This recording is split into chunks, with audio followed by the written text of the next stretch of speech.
Bonjour à toutes et à tous, merci d'écouter 24 FM. Tout de suite, les détails du Flash Info.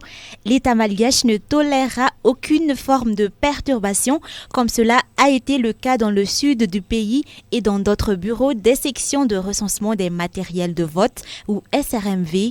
Le Premier ministre Christian Tsai se voulait ferme ce lundi sur la station de radio publique.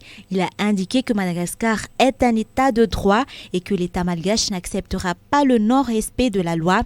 La situation est revenue à la normale dans ces localités selon ce dernier. Actuellement en déplacement en Corée du Sud, le président Ahn Rajoelina et son épouse ont rencontré la diaspora malgache dans ce pays. Selon la vidéo publiée sur la page Facebook du président, cette rencontre, notamment avec des étudiants malgaches en Corée, s'est focalisée sur l'enseignement et les procédures relatives aux paperasses administratives pour ceux qui veulent poursuivre leurs études à l'étranger. La 9e édition Look Race a été organisée sous le signe de la flamme olympique dimanche.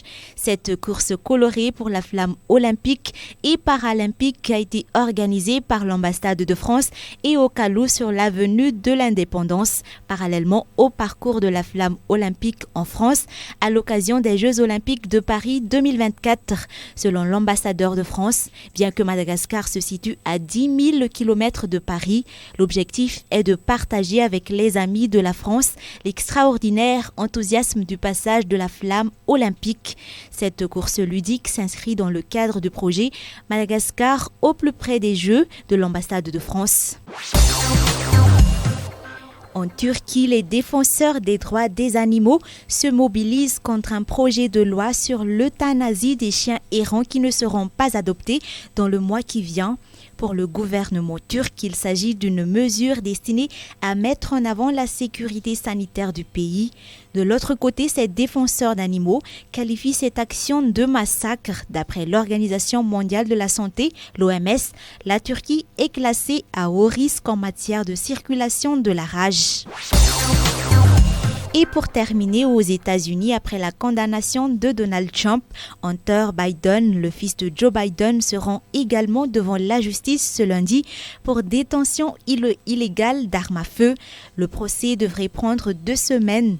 Hunter Biden est également soupçonné dans une affaire de fraude fiscale sur un autre dossier. L'homme de 54 ans se dit non coupable de ces chefs d'accusation. Ces 2 affaires devraient avoir des répercussions sur les urnes durant les élections qui se dérouleront en novembre. C'est la fin de cette édition. Je vous donne rendez-vous à 19h pour une nouvelle édition de Flash Info, toujours sur 24 FM.